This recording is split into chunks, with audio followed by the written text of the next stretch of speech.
Régis, il aurait mieux fait de la perdre, la partie. Oui, la partie d'échecs qu'il a gagnée. Contre les types un peu louches au bar. Eh ben, en fait, il s'est fait rouler dans la farine. Rien n'était vrai. Faux semblants, trompe-l'œil, mensonges. Les vacances aux Bahamas. Une île paradisiaque avec des touristes friqués. Lui, directeur d'hôtel, tout ça, c'était du baratin. Il aurait dû lire le contrat. Ces types étaient louches. Mais il manque de clairvoyance, Régis. Ah ça, il s'en est voulu. Hein. À l'arrivée, il s'est retrouvé dans une colo avec des enfants perturbés dans un endroit paumé. Ah, il s'en voulait. Non seulement ses rêves s'étaient envolés, il n'avait pas choisi ça, mais en plus, il se sentait incompétent. Et ses enfants, il fallait leur apporter quelque chose. Et il ne savait pas s'il en était capable. Il s'est retrouvé avec des animateurs et des animatrices qui étaient un peu comme lui, un peu pessimistes, sauf une. Il y avait une animatrice qui faisait un peu fonction de directrice, qui avait la pêche, qui avait un côté collectif. Elle leur a dit, écoutez, on n'a pas de moyens, mais il faut vraiment qu'on se donne pour ces enfants.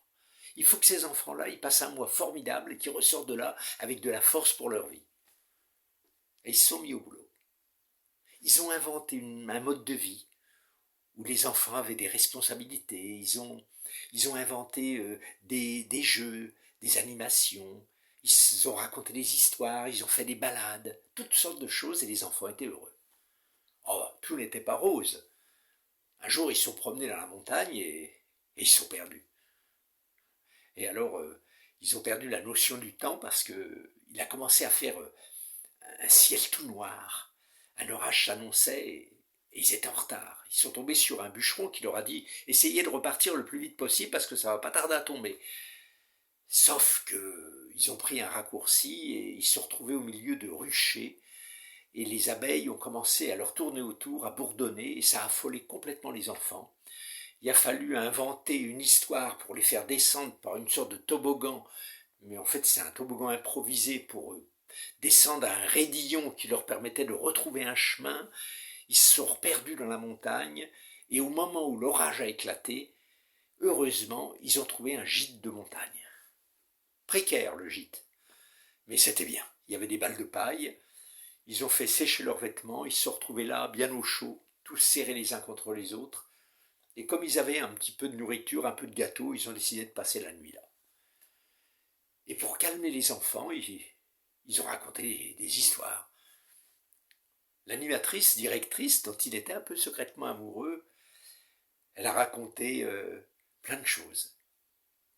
Il était une fois un roi et une reine qui avaient un fils, un prince. Seulement le prince, il se prenait pour un dindon.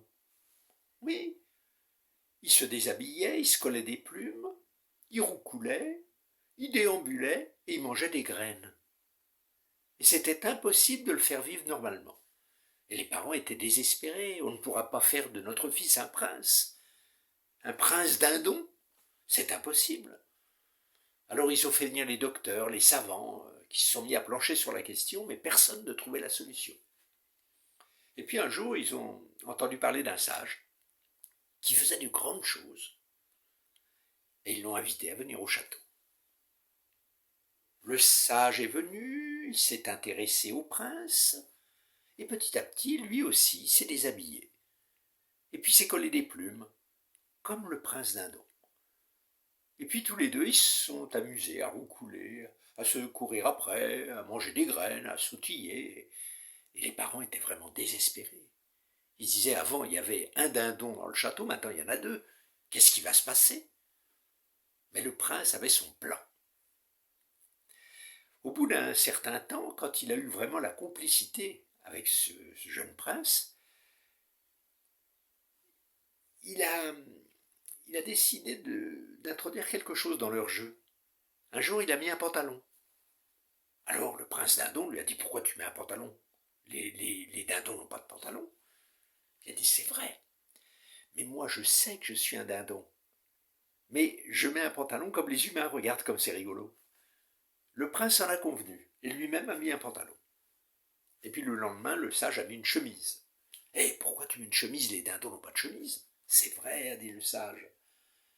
Mais moi je sais que je suis un dindon. Et regarde, c'est amusant de s'habiller comme les humains. Tu trouves pas? Et le prince dindon a mis une chemise, puis le lendemain des chaussures, et petit à petit, il est devenu un prince habillé comme des humains. Et tous les deux se sont rapprochés de la table, et au lieu de manger des graines, ils ont commencé à manger en se faisant des clins d'œil, car ils savaient au fond d'eux-mêmes qu'ils étaient des dindons, même s'ils faisaient semblant de manger comme les autres. Et petit à petit, le prince dindon est devenu un prince tout à fait plausible, acceptable, comme les autres. Mais lui savait, au fond de lui-même, qu'il n'était pas comme les autres, car il était un véritable dindon. Et dans son intimité, il se mettait à roucouler.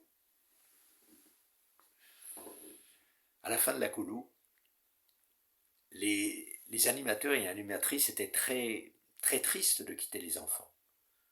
Ils leur avaient fait passer un mois formidable, ils s'étaient attachés à eux. Ça avait été vraiment une expérience unique. Régis aussi était content. Il était triste de quitter ce collectif-là, dont il n'avait pas l'habitude, et de quitter ces animateurs et animatrices qu'il aimait beaucoup, et cette fille, directrice. Elle lui a fait penser que lui-même, quand il était tout petit, il avait connu comme ça un collectif.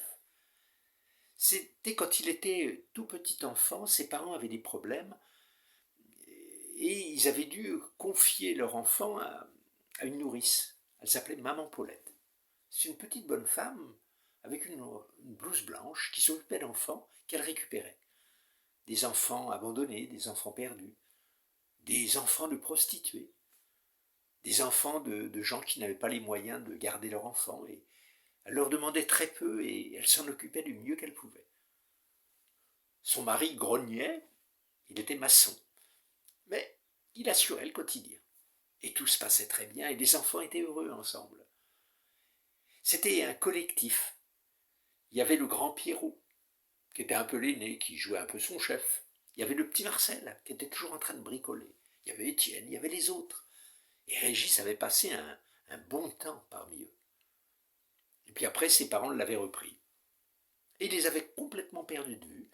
Et perdu de vue aussi cette petite bonne femme, qu'on appelait Maman Paulette, et qui chantait souvent, léger, léger dans sa petite maison.